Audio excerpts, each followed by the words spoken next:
आज शाम में अभी पाकिस्तान तहरीक इंसाफ के तर्जमान रऊफ़ हसन उनके ऊपर इस्लामाबाद के एक मुकामी एक मार्केट में एक टीवी चैनल के बाहर उनके ऊपर अटैक किया गया। बहुत ही नाखुशगवार वाक़या, जिस तरीके से उनको मारा गया, ज़ख्मी भी किया गया। उनके चेहरे के ऊपर ज़ख्म आए हैं, जिसकी वीडियोज़ क्लिप्स अभी तक सामने मौजूद हैं। वजूहात क्या हैं ये तो पुलिस इन्वेस्टिगेट करेगी तो पता चल जाएगा, लेकिन आम तौर पर जब सियासी तौर पर बर्दाश्त ख़त्म होती जाती है तो इस तरह के बहुत सारे वाक़यात माजी में भी हमारे सामने नज़र आते रहे।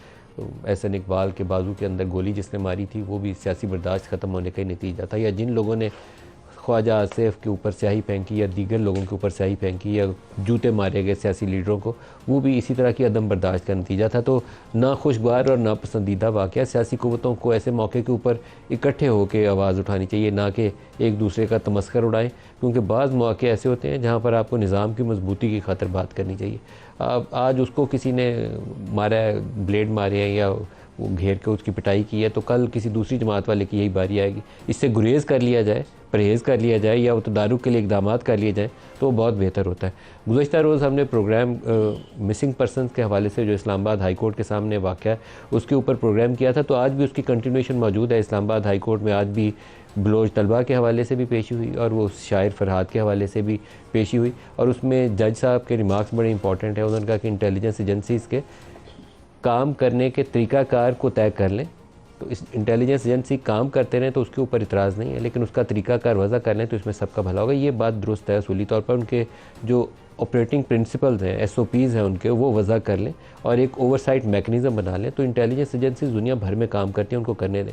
लेकिन एक काबिल इतराज़ चीज़ ये है कि पाकिस्तानी सरज़मीन से अगर कोई मिसिंग हो जाता है तो वो चीज़ काबिल कबूल नहीं है। ये प्रोग्राम के दूसरे हिस्से में इस पर बात करेंगे, लेकिन सबसे पहले कुछ एक बयानात की एक सिलसिला है जो पिछले 1-2 रोज़ में हमारे सामने नज़र आता है, जहां PMLN के लोग इस वाक़े को जस्टिफाई करते हुए नज़र आते हैं। लॉ मिनिस्टर की उसके अंदर शामिल है।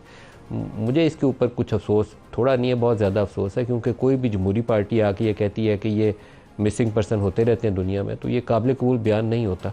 आम तौर पर सिक्योरिटी के अदारों को ऐसी सूरत हाल का सामना करना पड़ता है, जैसे 9/11 के वाक़यात के बाद पाकिस्तान में वो जेट ब्लैक टेररिस्ट की टर्म थी, उसको वज़ा किया गया, क्योंकि ये वो लोग थे जो किसी कानून, किसी दायरे के नीचे आने को तैयार ही नहीं थे।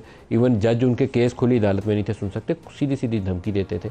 उनको पकड़ के इंटर्नमेंट सेंटर्स के अंदर बंद किया गया, उनके लिए खुसूसी कवानीन के अंदर तरमीम की गई। वो एक सिचुएशन थी जिसमें आप उसको ना चाहते हुए भी आंखें बंद कर लेते हैं कि ठीक है, संभाल नहीं सकता, ये सिक्योरिटी के अदारे हैं, इनको संभाल के बैठे हुए हैं। तो मिसिंग होता है, इंटर्नमेंट सेंटर में जाता है तो आप चुप कर जाते हैं। लेकिन कोई और शख्स मिसिंग होता है, कोई सोशल एक्टिविस्ट मिसिंग होता है, कोई सियासी तौर पर मुतहरक शख्स है, उसको मिसिंग किया जाता है, तो वो एक ऐसा नापसंदीदा अमल है जिससे सियासी पार्टियों की तो आवाज़ उसकी हक़ में निकलनी चाहिए कि ये क्यों पाकिस्तानी सरज़मीन से गायब हुआ।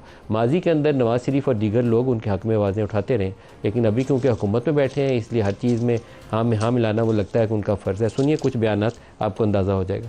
यहाँ एक जमहूरी हुकूमत है, इस जमहूरी हुकूमत के होते हुए लोग गायब हुए हैं, और फिर जमहूरी हुकूमत कहाँ है, उसका हिसाब क्यों नहीं मांगती किसी से। इशू है ज्यादा जिस पे बात हो रही है वो मिसिंग पर्संस के हवाले से है। ये वाकयात होते रहते हैं, हर मुल्क में होते हैं। जो लोग ये समझते हैं कि लापता अफराद कोई इशू नहीं है, ये इनका गलत फहमी है। मैं उनको समझाऊंगा कि कौमें इस तरीके से नहीं चल सकता।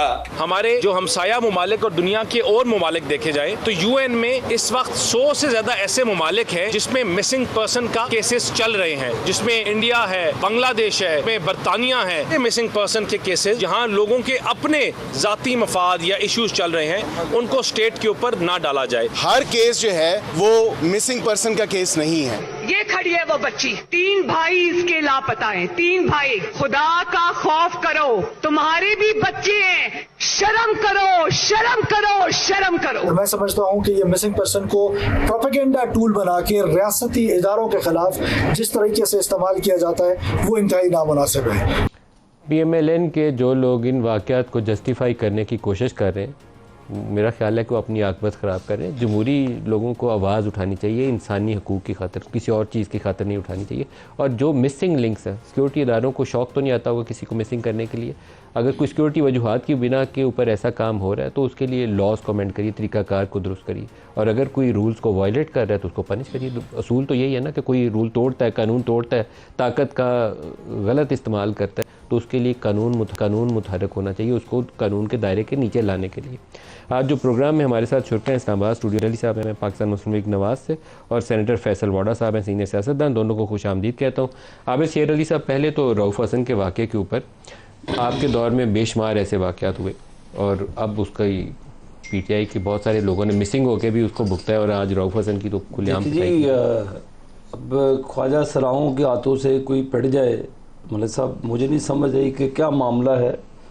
मैंने अभी आपकी आवाज़ सुनी और अभी मैंने वो वीडियो लिंक देखी जिसमें वो कह रहे हैं कि जी आपने हमें गाली दी, या जो भी उनके वॉइस की ज़रूर इन्वेस्टिगेशन होनी चाहिए।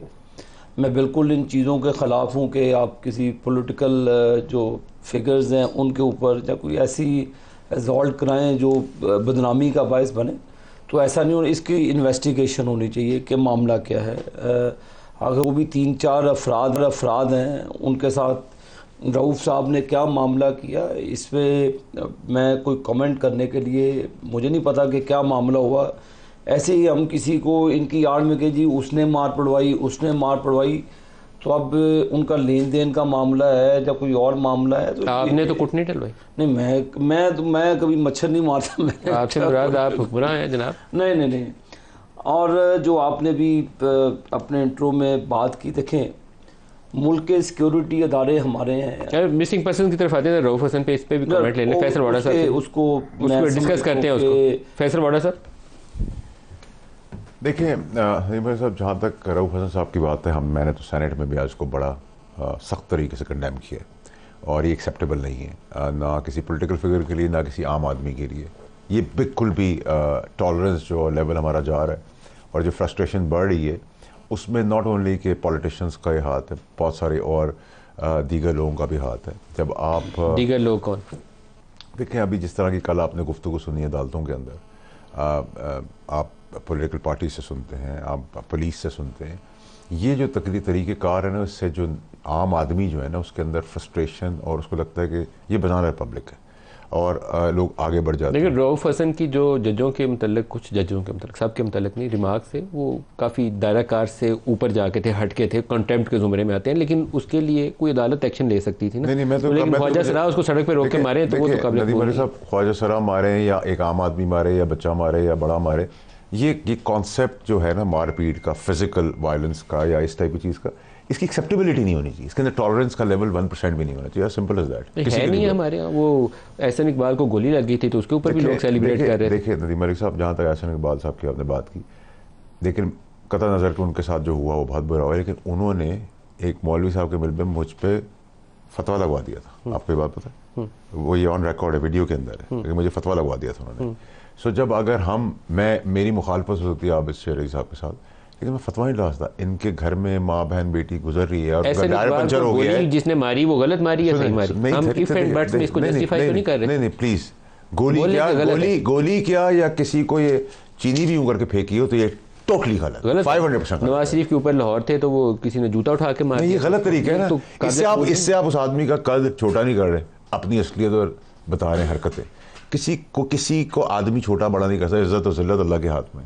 अगर मैं किसी के आगे जूता रख देता हूँ, रख मार देता हूँ, या कोई स्याही फेंक, ये भी यूं करके फेंक देता हूँ, स्याही भी फेंक, ठीक है। तो इससे आप अपने ज़र्फ और अपने घटियापन की बात बता रहे हैं। उसका कुछ भी नहीं जा रहा, वो तो मुँह साहब के अंदर निकल जाएगा, वो तो इनोसेंट है। जो भी खड़ा है वो ये खड़े हैं, मैं कर। देखिए नहीं मेरे साथ हमारे वहाँ मैं आया तकरीर में भी आज मैंने ये कहा है कि हमारी सियासी मुखालफत तक ठीक है, मैं भी इसको अब रियलाइज़ करता हूँ, हम जानी दुश्मन नहीं बन सकते एक दूसरे के, क्योंकि हमारा जानी दुश्मनी का, मैं मुखालफत कर सकता हूँ, मुखालफत कर सकते हैं, अग्री टू डिसएग्री कर सकते हैं।